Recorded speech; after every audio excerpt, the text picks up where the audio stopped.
안녕하세요. 자녀들을 홀로 양육 중인 40대 초반 여자입니다. 저는 화려하게 돌아온 싱글인데요. 혼자서 둘이나 키우는 게 힘들긴 해도 지금이 더 살만하답니다. 주변 사람들도 이혼하고 얼굴 폈다면서 다시 시집가도 되겠다는 말을 해준답니다. 하지만 제 인생에 두 번 결혼은 없을 것 같아요. 일반적인 성격 차이로 했던 평범한 이혼이라면 저도 재혼에 대해 진지하게 생각해 봤을지도 모릅니다. 이쯤 되면 아이 둘을 데리고 이혼까지 불사한 이유가 궁금하시겠네요. 저도 처음엔 혼자서 아이들을 어떻게 키워야 할지 막막하긴 했어요. 하지만 엄마가 행복해야 아이들도 행복하게 크는 게 아니겠습니까? 한때는 검은 머리 팥불이 될 때까지 사랑한다는 맹세까지 했던 남편과 이런 결말을 보게 될 줄은 몰랐네요. 특히 저는 남편과 결혼할 때 결혼식이 거의 축제 같은 분위기였거든요. 지금도 저랑 가장 친한 친구들 6명이 제 결혼식을 빛내줬었죠. 누구보다 즐거운 분위기 속에 결혼식을 올린 저는 정말 행복하게 살 거라고 생각했습니다. 저보다 연상이었던 남편과 저는 주변에서도 잘 어울린다는 말도 자주 들었어요. 그때 친구들이 제 결혼식을 축하해주면서 각종 이벤트도 많이 준비해줬었습니다. 한 친구는 직접 개사까지 해서 축가를 불러주기도 했답니다. 유독 글을 잘 쓰던 친구 혜미는 편지까지 써서 축사를 해줬었어요. 결혼식 때 축사를 듣고 저는 눈물도 펑펑 흘렸네요. 그때 친구가 읽어준 축사 내용 중에 절 울렸던 내용은 이런 내용이었습니다. 우리 6명 같은 교복을 입고 하하호호 웃던 시절이 엊그제 같은데 이제는 제각각 다른 옷을 입고 있네. 그래도 우리 마음은 늘 한결같을 거라고 생각해. 친구의 행복이 내 행복처럼 여겨지는 우리의 우정을 소중하게 지켜갔으면 좋겠다. 내 친구 조양이 이제는 친구 손이 아닌 남편과 손을 맞잡고 이 험한 세상 잘 살아가길 바랄게. 사랑한다 친구야. 친구의 축사를 듣고 저희끼리 눈물 콧물 얼마나 울었는지 모릅니다. 진심으로 서로의 행복을 빌어주는 좋은 친구들이죠. 제 결혼식이 끝나고 세월이 지나면서 하나 둘 시집을 가더군요. 그때마다 저희는 서로의 인생 2막을 축하해 줬답니다. 저희끼리 워낙 돈독한 사이다 보니까 부부 동반으로 모임도 자주 갔었습니다. 저희 6명과 남편들의 아이들까지 정말 대인원이 모여서 즐거운 시간을 보냈답니다. 그때 저도 큰아들과 작은딸을 데리고 같이 펜션으로 놀러 갔어요. 아이를 키우고 있는 친구들은 서로 모여서 육아하면서 힘든 이야기를 늘어놨었고요. 이제 아이 낳고 유독 힘들어하던 친구가 힘들어하는 목소리로 한 소리를 하기 시작했죠. 나 요즘 이유식 시작해서 내 밥도 못 챙겨 먹어. 애 이유식 먹이고 주방 치우고 나면 또 이유식 할 시간이니까 내가 정말 돌아버리겠다. 한참 손 많이 가는 어린아기를 키우던 친구가 이런 하소연을 시작하면 이미 아이를 유치원쯤 키워놓은 친구가 한마디 거들면서 말했습니다. 야, 그거 금방이야. 나중에 눈 감고도 만들게 돼. 난 그때 직접 만들다가 그냥 사다 먹였잖아. 이러다가 내가 죽을까봐 못하겠더라고. 그리고 요즘은 이유식 전문 업체도 있어서 훨씬 편하고 그게 더 경제적이야. 너도 동네 한번 알아봐. 서로 육아 꿀팁을 나눠주면서 이야기가 끊이질 않았어요. 부부 동반 모임을 자주 하다 보니까 남편들끼리도 안면을 트고 서로 친해져 있던 상태였습니다. 아무래도 아내들끼리 친하게 지내다 보니 남편들도 금세 친해지더군요. 밤 11시쯤 되면 아이들도 모두 재우고 거실에 친구들과 남편들까지 둘러앉아서 술도 한 잔씩 했었답니다. 그렇게 모이면 서로 안부를 물으면서 이야기 꽃을 피웠어요. 그때 저는 한 친구를 보면서 지난번에 다녀온 해외여행이 어땠는지 물었습니다. 야, 경은아, 너 지난번에 남편이랑 해외여행 다녀왔다고 하지 않았어? 어땠어? 너무 좋았지. 우리 괌 다녀왔는데 패키지로 가니까 너무 편하더라고. 이제 나이 들어서 그런지 여행 한번 가는 것도 직접 준비하기 힘들더라. 그래서 그냥 여행사 패키지로 갔다 왔어. 정말? 야, 오랜만에 푹 쉬고 왔겠네. 둘이 신혼 분위기 나는 것 같은데? 우리 원래 매일매일 신혼 같았어. 뭐야, 둘이 진짜 닭살이다. 친구들과 웃고 떠들다 보면 고등학교 시절 생각도 나고 참 즐거웠습니다. 그렇게 친구들과 웃고 떠들다 보면 시간 가는 줄도 몰랐답니다. 제가 부러워하는 듯 말하자 한 친구가 목소리를 높이면서 저한테 말하더군요.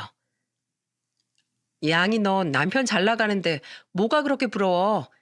일만 하지 말고 한번 놀러 갔다 오면 되지.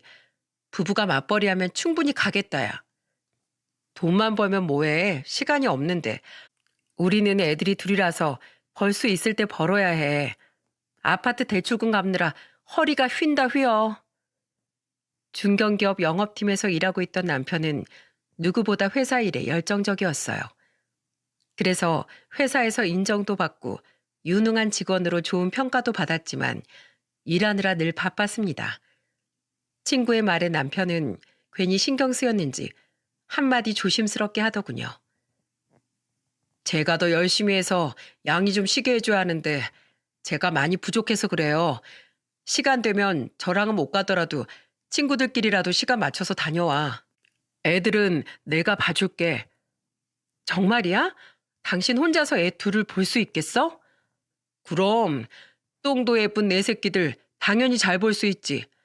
당신은 아무 걱정 말고 친구들이랑 좀 쉬다가 와. 난 정말 괜찮아. 남편이 저한테 해주는 말을 듣고 친구들은 부러움에 소리를 질렀습니다. 남편은 친구들 사이에서도 다정한 남편으로 통했어요. 그래서 부부 동반 모임 때 모이면 친구들이 자기들 남편을 보면서 장난스럽게 한마디를 하기도 했었네요. 당신은 양이 남편 좀 보고 느끼는 거 없어? 또 뭘 느껴? 이것 봐, 이것 봐.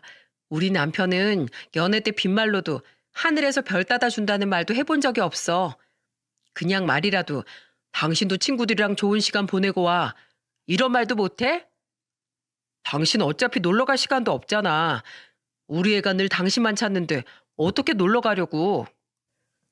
으이구, 누가 당장 비행기 타고 날아가겠대? 말이 그렇다는 거지, 말이. 나도 당신한테 애만 맡기고 못 가, 이 사람아. 한 친구 부부의 대화에 그 자리에 있던 모두가 빵 터지고 말았네요. 서로 장난스럽게 대화를 할 만큼 서로를 잘 알고 지냈답니다.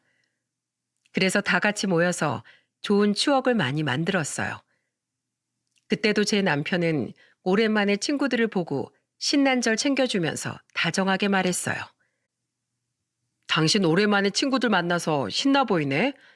애들은 내가 챙길 테니까 친구들이랑 편히 놀아. 고마워. 내가 애들 챙기랴 회사 다니랴 친구들 얼굴 보기도 힘든데 당신 덕분에 이럴 때라도 놀아보네. 고마워. 집에서도 밖에서도 한결같이 다정했던 남편을 보면서 저는 참 결혼 잘했다는 생각을 했어요. 특히 밖에 나가면 남편은 더 저를 배려해 주던 다정한 남편이었답니다. 그래서 그런지 친구들은 제 남편을 보면서 어쩜 저렇게 세심하고 다정하냐는 부러운 소리를 자주 했어요. 그럴 때마다 저는 남편 덕분에 어깨가 으쓱해졌습니다. 그야말로 남편과 아빠의 역할을 제대로 해내던 남편이었어요. 하지만 이렇게 다정하고 세심한 성격인 남편이 돌변하는 순간이 있었습니다. 바로 일할 때 남편은 정말 다른 사람처럼 변했거든요. 한 번은 오랜만에 일찍 퇴근한 남편이 회사에서 걸려온 전화를 받았던 적이 있었는데 달라지는 목소리에 깜짝 놀라기도 했습니다.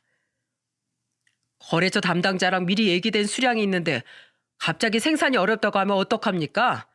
이러면 회사 신뢰만 깎아먹는 짓인 거 몰라요?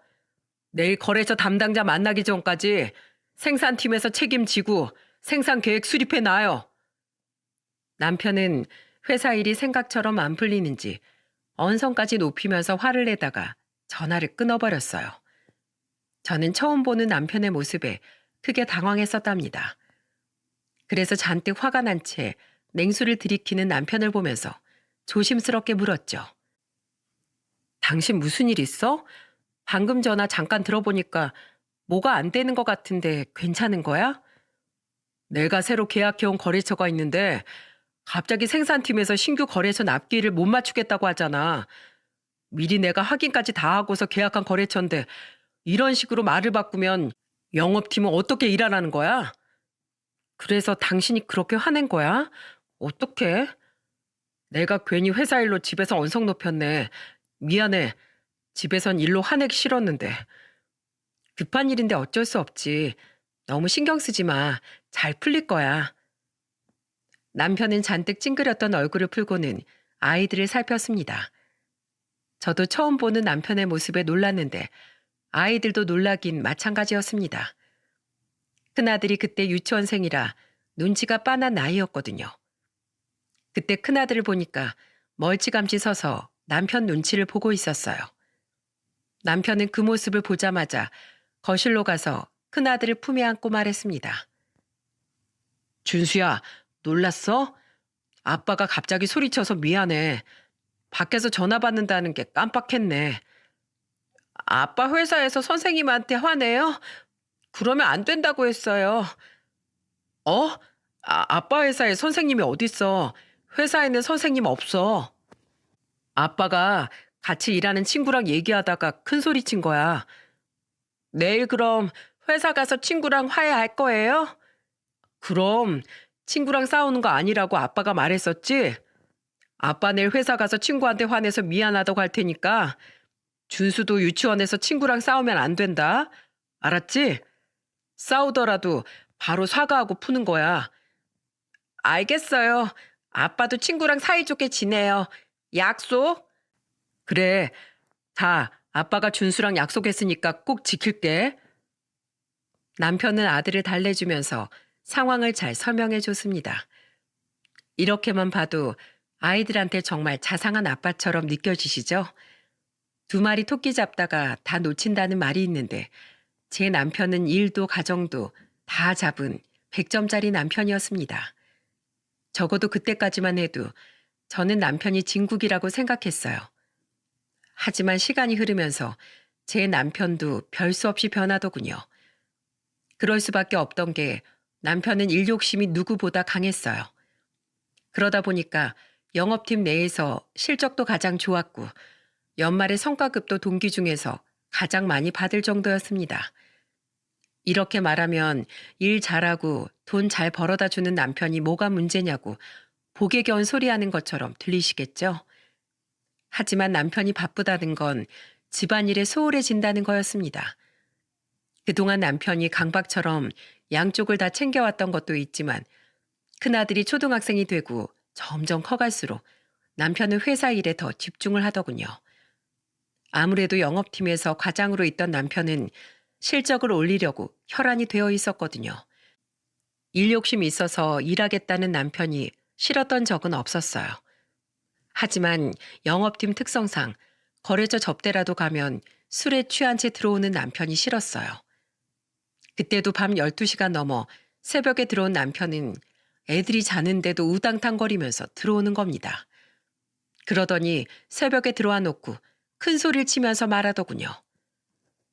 여보, 애들아, 아빠 왔어. 다들 나와봐. 새벽에 애들 다 자는 시간에 만취한 것도 모자라 자고 있던 식구들 깨우는 남편, 어떨 것 같으신가요? 전 그때 남편의 고성방가에 깜짝 놀라 제일 먼저 거실로 달려나왔어요.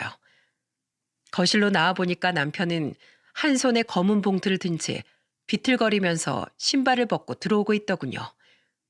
저는 그런 남편을 보면서 다그치듯 말했어요. 여보, 지금 시간이 몇 시인데 소리를 질러. 애들 다 자고 있잖아. 뭐? 아빠가 왔는데 애들이 나와서 인사를 해야지. 지금 자고 있어? 왜 그래 또. 화장실 가서 씻고 얼른 자. 빨리. 이건 놔. 애들 어딨어? 아빠가 왔으면 인사를 해야지.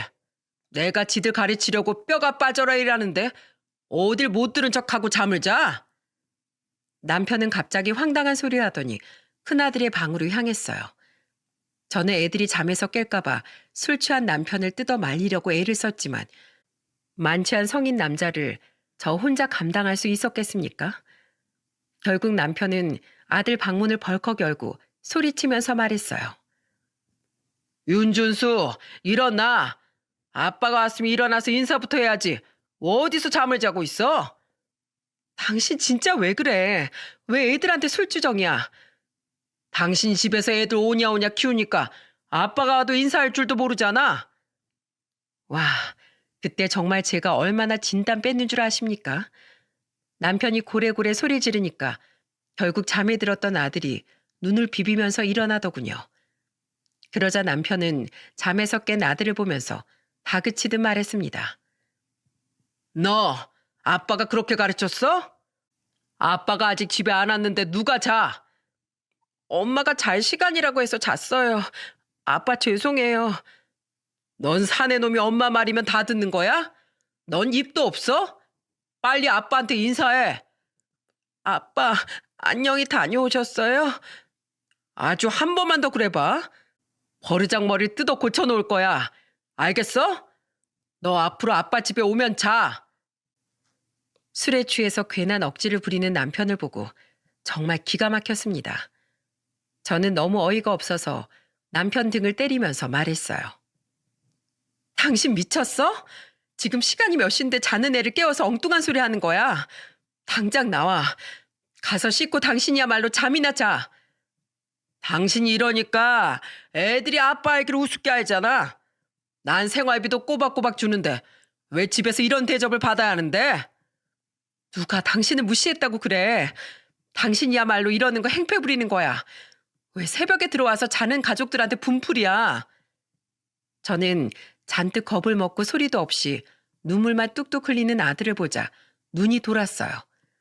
그래서 술주정을 하면서 당당하게 서 있는 남편을 안간 힘을 써서 거실로 끌어냈습니다. 그리고 남편을 보고 단호하게 말했어요. 당신 미쳤어? 돈은 당신만 벌어? 나도 벌어오잖아. 뭐가 그렇게 억울한데. 지금 시간을 봐. 이 시간에 들어오는 당신은 뭘 잘했다고 큰 소리냐고. 술 깰 때까지 복도 있고 싶어? 난 서운해서 그랬지. 일하는 것도 힘든데 이런 내 힘듦을 아무도 몰라주니까 억울해서 그랬다고.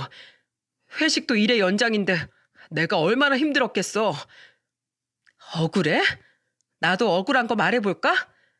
난 회사 끝나고 집에 오면 청소하고 빨래하고 애들 씻기고 먹이고 입히느라 엉덩이가 땅에 붙어있을 시간이 없어. 그렇게 억울하면 회식 내가 갈 테니까 당신이 집안일에 애들 보는 것까지 다 해봐. 누가 일을 바꾸자고 했어. 말이 그렇다는 거지. 내가 요새 일이 힘들어서 그랬어. 당신 고생하는 거 다 알지. 당신 식구들 먹여 살리려고 고생하는 거 아는데 당신만 힘들게 버티는 거 아니야. 알긴 해? 요즘에 당신 입으론 나 고생하는 거 안다면서 행동하는 건 전혀 안 그래 보여. 미안해. 내가 고가 평가 시즌이라서 예민해서 그랬어. 이제 술이 좀 깨? 얼른 화장실 가서 씻고 준수한테 가서 달래줘. 애 놀래서 토끼 눈 뜨고 앉아있더라. 정말? 어떡해? 아휴, 어떡하냐. 일단 빨리 씻고 가서 애 좀 달래줘. 당신 지금 술 냄새, 담배 냄새 엄청나. 제가 남편 등과 팔을 찰싹찰싹 때리면서 말하니까 정신이 좀 돌아오는 듯 했습니다. 정신이 조금 돌아온 남편은 거실 벽시계를 보고 놀란 듯 보였어요. 정말 남편 행동에 온 가족이 놀랐던 적이 한두 번이 아니었습니다. 그날도 화만 잔뜩 내다가 정신 차리고 아들을 달래주더군요. 그걸 보는데 남편이 왜 저렇게 변했을까 싶더라고요. 일 욕심이 있다는 건 알고 있었지만 남편은 점점 더 일에 집착적으로 변해갔습니다. 고가 평가를 매년 잘 받아놔야 승진에 유리하다며 잔뜩 예민해졌었어요. 남편 회사에서 고가 평가하는 시즌만 다가오면 저까지 덩달아 바짝 긴장하게 되더군요. 그렇다고 남편이 일을 못했는 줄 아십니까? 회사에서 매년 꾸준히 연봉도 인상될 만큼 능력을 인정받던 남편이었어요. 그런데도 남편은 매일 불안해하면서 저한테 이런 말까지 했었어요. 밑에서 얼마나 치고 올라오는 줄 알아? 매년 신입사원들 쏟아지니까 위에서는 압박 주는데 정말 나도 미치겠다, 미치겠어. 물론 남편을 완전히 이해 못하는 것도 아니었어요. 하지만 사람이 정도라는 게 있는 거잖아요.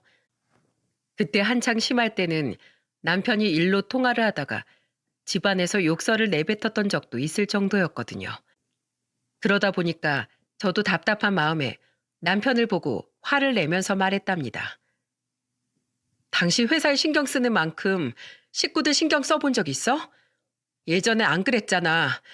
요즘 대체 왜 그러는데?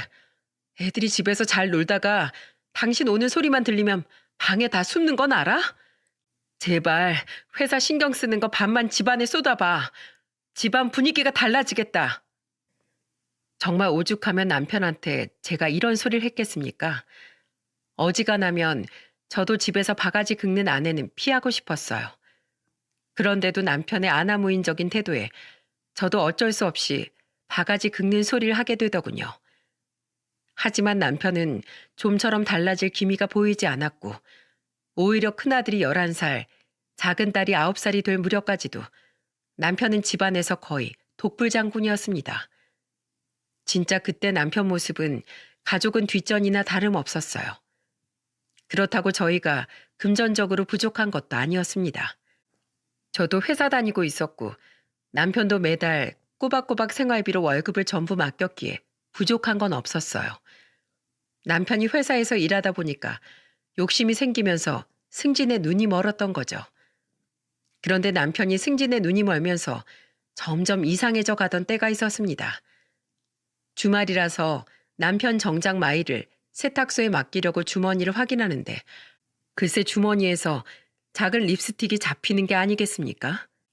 그때 아무것도 모르고 거실에서 자고 있던 남편을 쫓아가서 누가 두어 번 쓴 듯한 립스틱을 던지면서 소리쳤어요.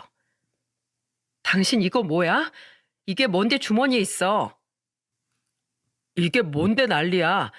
주말에 나도 좀 쉬자. 당신 양복 주머니에서 나온 게 뭔지 확인이나 하고 말해. 벼랑간 화를 내는 저를 보던 남편은 제가 던진 걸 확인했습니다. 그때 제가 남편을 향해서 던진 게 립스틱이라는 걸 눈치챈 남편은 토끼 눈을 뜨면서 말하더군요. 이거 내가 술 마시다가 라이터인 줄 알고 챙겼나 봐. 나 이거 진짜 모르는 거야. 정말이야. 그걸 나더러 믿으라고? 거래처 사람들이랑 뭘 어떻게 마시길래 주머니에서 이런 게 나오는데? 거래처 사람들이랑 맥주집에 갈 수는 없잖아. 바에서 가볍게 한잔하다가 누가 놓고 간 걸 챙긴 것 같아. 진짜야. 당신 나 못 믿어? 믿을만 해야 믿지. 당신 요즘 행실만 보면 꼭 다른 사람 보는 것 같아. 결혼 초기에 식구들 챙기던 사람은 온데간데 없는데 당신은 어떻게 믿어? 나 월급도 한 푼 빠짐없이 당신 전부 주고 있는데 내가 다른 짓 할 게 뭐가 있어. 당신이 생각하는 그런 짓 하고 싶어도 돈이 없어서 못한다니까. 나 요즘 간당간당해서 보너스에 성과급까지 없어져서 진짜 몸이 부서져라 일하고 있어. 당신이랑 애들 넉넉하게 살게 해주고 싶어서 그래. 제발 나 좀 믿어줘. 남편은 제가 던진 립스틱을 보고 당황했는지 억울하다면서 해명하기 바빴습니다. 남편 말대로 보너스의 성과급까지 사라졌던 때라 남편이 누구보다 회사 일에 예민했어요. 그래도 월급은 한 푼도 빠짐없이 보내던 남편이니까 저는 남편을 믿었던 겁니다. 딴 짓을 하고 싶어도 돈이 있어야 하는 거 아닌가요? 정말 순진하게 저는 이렇게만 생각하고 그날의 일을 해프닝으로 넘겼죠. 그렇게 남편은 일에 몰두했었고 그 결과 남편은 누구보다 간절하게 원하던 부장 승진을 할 수 있게 됐습니다. 저도 남편이 원하는 걸 이루니까 같이 기뻐했어요. 한동안 남편은 여기저기 한턱 내면서 즐거움을 만끽했습니다. 그러던 어느 날 회사 사람들과 회식하던 남편이 대뜸 전화해서 저한테 황당한 말을 하더라고요. 여보, 나 부장 승진했다고 팀원들이 우리 집으로 뒤풀이 가자는데 지금 좀 갈게. 뭐? 지금 온다고? 미리 말을 해야지. 집에 아무것도 없는데 뭘 먹겠다는 거야. 에이, 괜찮아. 우리 이미 밖에서 많이 먹었으니까 그냥 마른 안주 몇 개만 꺼내놔. 그럼 나 지금 술 사서 회사 사람들이랑 같이 갈게. 집에 아무것도 없는데 대뜸 회사 사람들 우르르 끌고 집에 온다는 남편의 전화에 저는 발등에 불이 떨어진 기분이었습니다. 주부들이라면 제가 얼마나 당황스러웠을지 공감하시죠? 냉장고를 열어서 간단하게 오뎅탕을 끓이고 남편이 말한 마른 안주를 직접 사서 준비했어요. 그리고 곧 들어온 남편 손에 있던 술을 보고 저는 깜짝 놀랐습니다. 팀원들이랑 한 5명이 같이 왔었는데 딱 봐도 말단 직원으로 보이는 직원이 술을 박스째로 들고 있는 거예요. 깜짝 놀란 저를 보면서 남편은 제 속도 모르고 신이 나서 말하더군요. 여보, 나왔어. 술 넉넉히 사왔으니까 걱정하지 마. 우리 치킨 시켜서 알아서 먹을게. 재수 씨, 저희 와서 싫으신 거 아니죠? 축하해 주려고 온 거니까 너무 그러지 마세요. 술에 취해서 말하는 남편을 보는데 저는 화가 났지만 같은 팀원들까지 있어서 꾹 눌러 참았습니다. 승진해서 신난 남편을 이해하려고 했어요. 그렇게 저희 집에서 벼랑간 시작된 술판에 정말 정신이 없었네요. 그래도 남편 회사 사람들이니까 부족한 건 없는지 챙겨주려고 유심히 보게 됐습니다. 그런데 5명쯤 온 팀원 중에 말단 직원으로 보이는 한 남자 직원이 제대로 어울리지 못하고 술만 마시고 있는 겁니다. 저는 서로 나이 차가 있다 보니까 못 어울리는 줄 알았어요. 그러다 잠시 뒤 다른 직원들과 남편이 담배를 피고 오겠다면서 자리에서 일어나더니 말단 직원만 남겨두고 전부 나가더군요.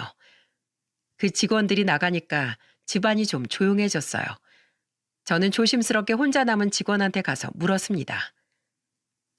안주 부족하진 않아요? 뭘 좀 해줄까요? 아닙니다. 저는 괜찮습니다, 사모님. 사실 저 꼭 드릴 말씀이 있어서 온 거예요. 네? 저한테 무슨 할 말이 있으시길래 그렇게 비장해요? 저한테 할 말이 있다면서 표정까지 비장해진 직원을 보니까 저도 당황스러웠어요. 제가 의아한 표정으로 쳐다보자 그 남자 직원은 주머니에서 쪽지 하나를 꺼내더니 저한테 그 쪽지를 건네면서 말하더군요. 사모님, 제 얘기 잘 들으세요. 이 쪽지 확인해 보시고 이 전화번호 꼭 조사해 보세요. 저 지금 취한 것도 아니고 정신 멀쩡해요. 제가 사모님 인생 구제해 주는 걸 수도 있고요. 그러니까 제 말 꼭 명심하세요. 그게 무슨 말씀이에요? 갑자기 이렇게 말하면 제가 어떻게 믿어요? 지금 시간이 없어요. 이거 쪽지 꼭 간직하세요. 분명 저한테 감사하다고 꼭 그러실 겁니다. 그리고 꼭 부장님 뒷조사 해보세요. 꼭이요. 뜬금없이 알 수 없는 말을 내뱉는 남자 직원을 보고 저는 황당했습니다. 뭘 더 물어보고 싶었는데 그때 마침 담배를 피고 돌아온 남편과 다른 직원들 때문에 더 물어볼 수가 없었죠. 잠시 조용했던 집안이 다시 시끌벅적해졌어요. 저는 그때 술판이고 뭐고 신경 쓸 겨를도 없이 남자 직원이 준 쪽지가 계속해서 떠올랐습니다. 그래서 주방에서 몰래 쪽지를 확인했어요.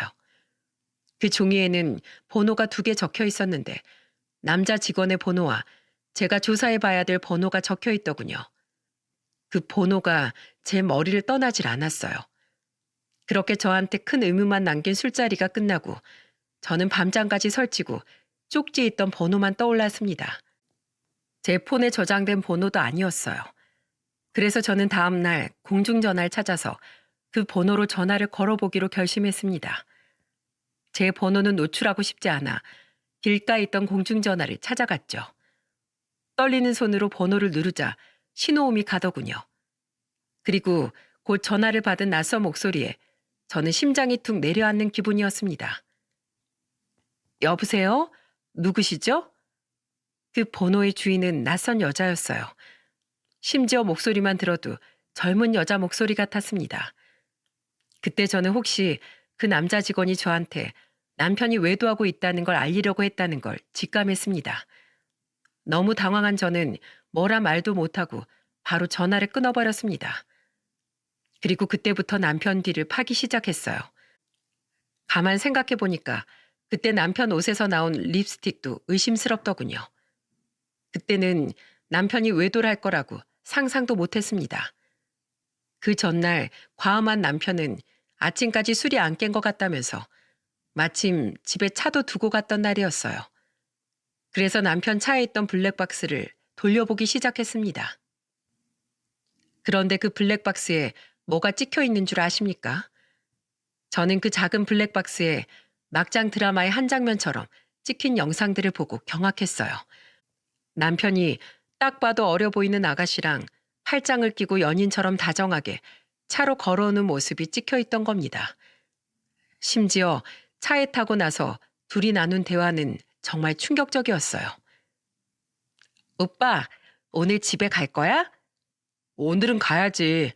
와이프가 요즘 늦게 온다고 난리치니까 당분간은 눈치 좀 봐야 할 것 같아. 다음 주에 애들 데리고 친정 간다니까 그때 은미 집으로 갈게. 진짜? 그럼 우리 그때 맛있는 거 해 먹자. 오빠 와이프는 요리도 못한다면서 내가 실력 발휘 좀 해볼게. 얼굴도 예쁘고 요리도 잘하고 대체 못하는 게 뭐야?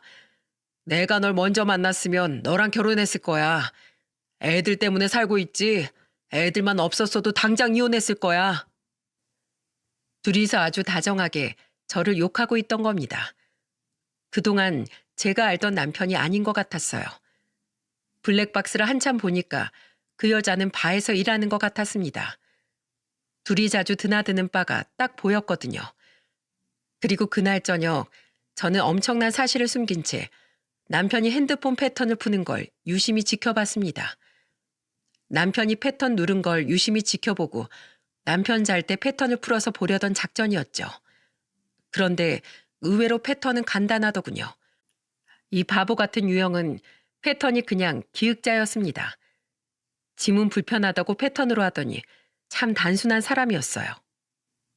그날 남편이 잠들기만을 기다렸고 잠든 걸 확인한 저는 남편 휴대폰 잠금을 풀고 메시지를 확인하기 시작했습니다. 그런데 정말 그 안에는 상상 초월하는 문자들이 있더군요. 김은미라고 저장된 여자와 낯뜨거운 문자들을 주고받고 있던 겁니다. 손이 덜덜 떨릴 만큼 충격적이었지만 저는 우선 그 문자 내용들을 전부 캡처해서 제 핸드폰으로 보냈어요. 낮에 미리 블랙박스 영상도 전부 컴퓨터에 옮겨둔 상태였거든요. 아무것도 모르는 남편을 보면서 저는 몰래 복수를 계획했어요. 저는 우선 저한테 쪽지를 준 남자 직원한테 연락을 해서 약속을 잡고 만났습니다. 그리고 저는 진지한 목소리로 그 직원한테 물었어요. 이걸 왜 저한테 알려준 거예요? 이러는 이유가 있을 거 아니에요. 저 그동안 부장님한테 쌓인 거 많은 사람이에요. 누가 봐도 파렴치한 부장님한테 지금 복수하는 겁니다. 아주 악질 중에 악질이에요. 부장님 때문에 퇴사한 사람이 얼마나 많은 줄 아세요? 뭐라고요? 부장님 승진하려고 물불 안 가리던 사람이에요. 워낙 실적 좋은 직원이라 회사에서도 힘이 세요. 그래서 부하 직원들이 영업 실적이 저조하거나 말을 안 듣거나 문제를 일으키면 가만두고 보지도 않았어요. 화를 내면서 발로 정강이를 차고 폭언까지 마구 일삼던 사람이에요. 심지어 주말에 집에서 쉬고 있는 사람 불러내서 대리운전 시킨 적도 있어요. 그뿐인 줄 아세요? 저 부장님 술값으로 138만 원 냈던 적도 있어요. 근데 제가 결제한 술집이 부장님 상간녀가 사장으로 있던 술집이었어요. 거기 직원이 아니고 사장이라고요? 젊은 여자 같았는데 뭘 잘못 알고 있는 거 아니에요? 놀라지 마세요. 그 술집 부장님이 그 여자한테 차려준 거예요. 제가 술 취한 부장님 데리러 갔다가 정확히 들었어요. 그동안 집에는 월급 400만 딱 주고 나머지 상여금 성과급 전부 그 여자한테 썼다니까요. 남편이 월급을 빼돌리고 있었다는 말에 저는 어안이 벙벙했어요. 알고 보니까 남편은 그동안 월급이 600에서 700만 원 정도 됐는데 저한테는 400만 원만 보냈던 겁니다. 심지어 상여금의 성과금이 경영 악화로 안 준다고 하더니 그 돈은 전부 빼돌리고 있었던 거예요. 이걸 옆에서 그냥 두고 보다가 이제 악에 받쳐서 저한테 알려준 직원한테도 황당해서 소리쳤습니다. 그렇게 억울했으면 회사에 신고하면 됐잖아요. 왜 저한테 이러는 건데요? 부장님이 맨날 저한테 했던 말이 자기 말만 잘 들으면 승진시켜준다는 말이었어요. 나만 따라오면 앞이 창창하다고 하더니 자기 밥그릇만 챙기는데 제가 가만히 있게 생겼어요? 일단 알겠어요. 나머진 내가 알아서 할 테니까 기다려요. 저는 그렇게 그 직원과 짧은 대화를 끝내고 곧장 뒷조사를 시작했습니다. 그때 변호사 사무실에서 직원으로 일하고 있던 친구한테 울면서 전화했어요.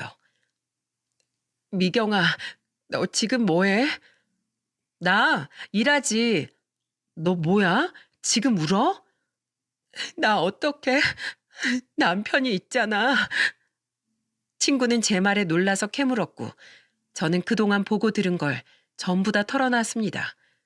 그러자 친구는 화를 내면서 소리쳤어요. 뭐? 지금 그게 진짜야? 야, 조양이, 너 정신 차려. 이제부터 증거 싸움이야. 내가 흥신소라도 알아볼 테니까 넌 네가 모은 증거 잘 챙겨놔. 단호한 친구의 말에 저는 눈물을 닦고 다시 한번 마음을 다잡았습니다. 그때 친구와 같이 남편 뒤를 털어보니까 정말 가관이더군요. 그동안 비자금까지 만들어서 상간녀 오피스텔에다가 밥까지 전부 직접 다 얻어준 겁니다. 이게 지금 믿어지십니까? 저는 남편이 그동안 일에 미쳐 있는 줄 알았는데 그냥 여자한테 미쳐 있던 거였어요. 심지어 서로 만난 기간도 1년이 넘었더군요. 그동안 아무것도 모르는 저를 보고 얼마나 재미를 봤을지 배신감이 느껴졌습니다. 그때 친한 친구들이 전부 남편 놈의 외도를 알게 됐고 다 같이 복수를 하자면서 뭉치게 됐어요. 그리고 친구들과 친구들의 남편까지 합세해서 상간녀가 있던 바로 향했습니다. 자리를 잡고 저는 상간녀를 보면서 술부터 주문했죠. 여기 로얄 살루트 3병만 주세요. 어머, 오늘 좋은 일 있으신가 봐요. 고급 술을 드시네요. 네, 아주 기쁜 날이니까 빨리 깔아주세요. 아무것도 모르고 비싼 술을 주문하니까 헬렐레한 표정으로 상간녀가 얼마나 좋아했는지 모릅니다. 사실 저는 술을 잘 마시는 편이 아니었어요. 그래서 친구들과 갔던 것도 있었죠. 고급진 술이 나오고 친구들과 남편들까지 한 잔씩 마시기도 하고 몰래 얼음통에 버리기도 했답니다. 그리고 저는 계속해서 술을 시켰어요. 그런데 갑자기 걱정 가득한 목소리로 상간녀가 저한테 와서 이런 말을 하더군요. 손님, 지금 로얄 살루트가 다 나갔어요. 그리고 지금까지 마신 것도 비용이 좀 많이 나올 텐데 괜찮으시겠어요? 저희 돈 많아요. 걱정하지 마세요. 돈 같은 거 걱정하지 말고 로얄 살루트 다음으로 비싼 술 가져와 봐요. 네, 그래요. 알겠습니다. 상간녀가 걱정한 이유는 그날 저희가 다 같이 시켰던 술값이 한 1,500만 원치 됐거든요. 여러분들, 저는 참고로 술 못한다고 말하지 않았습니까? 그날 친구들과 남편들까지 제 복수 도와준다고 비싼 술을 조금씩 마시는 척하고 얼음통에 다 버려버리고 있었어요. 술을 마시는 것보다 복수하겠다는 일념에 불타오르고 있었습니다. 일부러 술값 많이 나오라고 안간힘을 쓰면서 술을 없애고 있었죠. 그리고 슬슬 술을 먹어 치울 만큼 먹었을 때쯤 저는 남편한테 전화를 걸어 말했습니다. 여보, 난데 나 오늘 모임 있다고 했잖아. 나 여기 주소 보낼 테니까 여기 와서 술값 좀 결제해줘. 나 카드 하나도 안 가지고 왔네. 뭐? 아이, 정신을 어디 두고 다니는 거야? 지금 어딘데? 문자 보냈으니까 확인해봐. 그때 문자를 확인한 남편은 놀란 목소리로 말했어요. 당신, 거기 어떻게 간 거야? 거기 금액도 비싼데 왜 거길 갔어? 왜? 내가 뭐 못 올 곳이라도 왔어? 부장 사모가 이 정도도 못 마셔? 됐고, 와서 술값이나 결제해.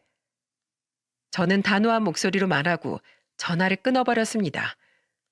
놀란 남편의 목소리를 들으니까 당황한 것 같았습니다. 그리고 곧 도착한 남편과 상간녀, 그리고 저까지 삼자 대면이 이루어지는 순간이었어요. 잔뜩 긴장한 표정으로 남편이 상간녀한테 계산서를 받아들었습니다. 그리고 금액을 확인한 남편은 놀란 목소리로 절 보고 말했어요. 뭘 마셨길래 1,500만 원이 나온 거야? 당신 미쳤어? 당신은 술도 못 마시잖아. 어, 맞아. 나 술 못 마셔서 다 버렸어. 뭐? 버렸다고? 그래, 버렸다고 이 양아치 새끼야. 지금 당신 나한테 뭐라고 한 거야? 양아치? 뭘 그렇게 벌벌 떨어? 여기 어차피 네가 전현한테 차려준 가게잖아. 내가 모르고 왔을 것 같아? 당신, 그게 무슨 소리야? 그걸 어떻게 알았어? 제 말에 놀란 남편은 들고 있던 계산서를 바닥에 떨어뜨렸어요. 그걸 보니까 참 한심하더군요. 그때 그 모습을 지켜보던 친구들이 나서면서 말했습니다. 석준 씨, 오랜만이에요? 아이고, 저 어린 년하고 바람난 거예요? 내 친구가 부장 달게 해주려고 그동안 현모양처처럼 내조한 공도 모르고 이런 뒤통수를 치신 거예요? 전현이랑? 오늘 저희가 제대로 내 친구 복수하려고 모였는데 이거 몸 좀 풀어야겠네. 그게 아니라 잠깐만요. 뭘 잠깐이야. 얘들아, 시작하자. 친구들은 소리를 지르면서 구석에 하얗게 질린 얼굴로 숨어있던 상간녀의 머리채를 잡고 끌고 다니기 시작했어요. 그리고 다른 친구들은 가게 테이블을 뒤엎고 완전 쑥대밭을 만들기 시작한 겁니다.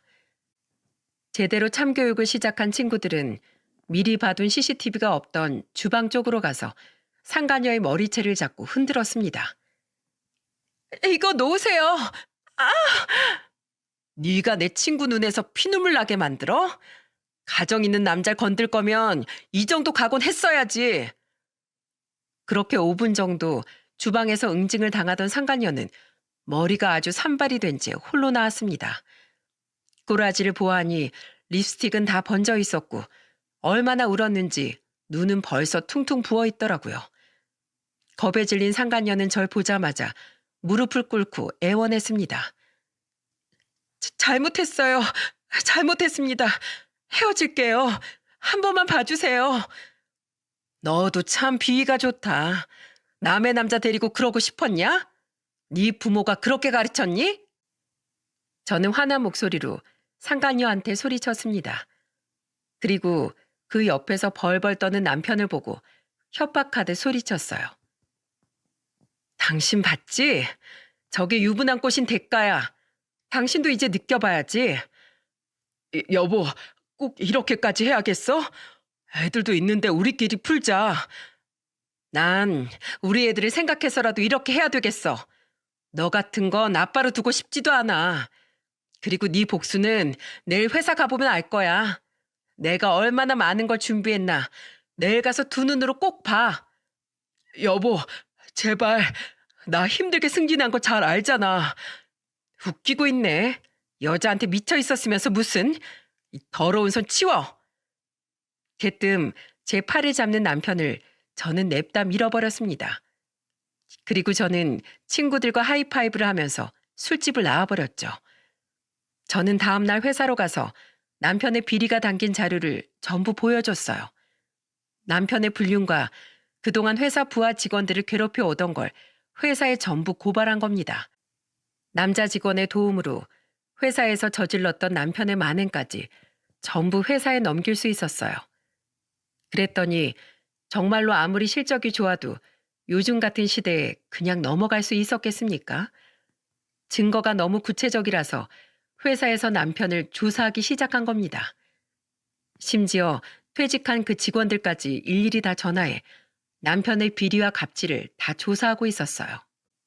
그렇게 한참을 조사하던 회사 측에서는 모든 게 다 사실로 증명되면서 결국 남편을 해고하더군요. 결국 해고 통보를 받은 남편은 저를 원망하면서 말했습니다. 여보, 내가 그동안 부장 달려고 얼마나 노력했는지 알면서 이렇게까지 해야겠어? 이제 우리 뭐 먹고 살 거야? 우리? 우리 같은 소리 하고 있네. 누가 우리야? 이제 너랑 난 남남이야. 네가 바람핀 그 순간부터 남남이었어. 그러니까 평소에 좀 잘 살지. 오죽했으면 부하 직원이 제발 복수 좀 해달라고 나한테 부탁했겠냐? 내가 알아보니까 그동안 야금야금 집안 재산 빼돌려서 상간녀랑 잘 붙어 먹었더라. 난 법적으로 다 시시비비 가릴 거니까 딱 기다려. 너 아직 안 끝났어. 내가 아주 오장육부까지 다 털어줄 거야.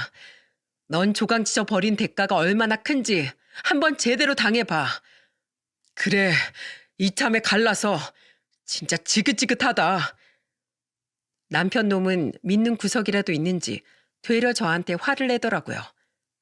결국 남편은 직원들한테 손가락질까지 받으면서 회사를 떠나야 될 처지였습니다. 회사에 짐을 싸러 간 날 그 남자 직원이 남편한테 어떻게 했는 줄 아십니까?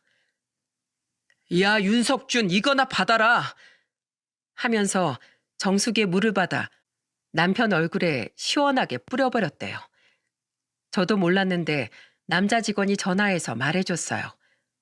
그랬더니 남편 놈이 끝까지 뻔뻔하게 소리치면서 말했다고 하더군요. 너 지금 부장한테 무슨 뭔 짓거리야? 부장 주호하고 계시네. 회사에서 잘린 주제. 앞으로 인생 똑바로 살아. 알았어? 그동안 내가 너한테 지불했던 뭐 술값 노동비 다 청구할 거니까 돈이나 준비해둬라. 그러면서 저한테 자기가 인생 살면서 이렇게 시원한 적이 없었다고 말했어요. 오히려 저한테 고맙다고 말하려고 전화했다고 하더군요. 그 후 저도 남편 놈한테 위자료와 재산 분할 그리고 양육권까지 전부 소송을 통해서 되찾았답니다. 그리고 상간녀한테도 위자료 소송을 걸어 제대로 복수했죠. 그리고 지금은 어떻게 됐는 줄 아십니까? 남편 놈 백수되니까 그 상간녀도 결국 남편을 버리더군요. 그런 여자들 뻔한 거 아닌가요? 돈 있을 때야 그런 여자들이 붙어있지 빈털털이 된 남편에게 붙어있을 리가 없었어요. 그랬더니 지 버림받았다고 저한테 울면서 전화까지 했답니다. 여보, 나 그 여자한테 당했어. 오피스텔 가게까지 전부 처분해서 튀었다고. 그래서 나보고 뭐 어쩌라고? 그 여자랑 살림을 차리려고 이혼하겠다면서? 나 지긋지긋하다며? 나 정말 공사당한 거야. 나 모르겠어? 그 여자가 나 잘리니까 개차반 버리듯이 버리더라니까? 네 수준이 딱 그 정도야. 알겠냐? 나한테 이럴 시간에 그 여자 뒷공무니 잡으러 가던지 해. 나 한 번만 봐줘. 제발. 나 앞으론 정신 차리고 살게. 지나가는 개가 웃겠다. 가서 네 돈 들고 튄 여자나 잡으세요. 한 번만 더 전화하면 가만 안 있을 거야. 이혼 소송까지 끝나고 전 남편이 된 주제에 상간녀한테 뒤통수 맞았다고 울면서 전화했더라고요. 여러분, 웃기지 않습니까? 결국 백수 신세가 된 남편은 술 퍼마시면서 폐인처럼 지낸다고 하더군요. 지금 이혼이 확정되고 2달밖에 안 지나서 그런지 속이 다 시원하네요. 앞으로 인생 어떻게 살지 모르겠지만 애들을 생각해서라도 제발 인간답게 살길 바랄 뿐이에요. 남편하고 지낸 10년 넘는 결혼 생활 동안 희로애락이 있었지만 이런 허망한 결말일진 몰랐습니다. 하지만 똥인지 된장인지 찍어 먹어봐야 하는 멍청한 놈이랑 사느니 지금이 훨씬 좋습니다. 저는 한 가정의 아내로 최선을 다했기 때문에 후회도 미련도 없답니다. 지금 회사를 다니면서 아이들과 이사도 하고 평범하게 지내고 있어요. 그런 제가 이런 사연을 왜 썼을까 궁금하시죠? 제발 한번 결혼했으면 다른 이성 보기를 돌같이 하길 바라는 마음에 보냈어요. 조강지쳐 버린 대가가 이 정도인데 정말 바람피고 싶으십니까? 익숙함에 속아서 소중함을 잊는다면 결국 모든 걸 잃게 된다는 걸 꼭 기억하시길 바랍니다. 지금 아이들은 전 남편 없이도 아주 잘 크고 있어요. 하지만 나이가 들면 이 사실을 알려야 하잖아요. 상처받을 아이들 생각하면 저도 가슴이 미어집니다. 그러니까 부모라면 가정을 최우선으로 생각하고 살길 바라겠습니다. 험한 세상에 가족만큼 든든한 울타리가 없는 것 같아요. 그러니까 모두 옆에 있는 가족들과 행복하게 잘 지내시길 바랄게요.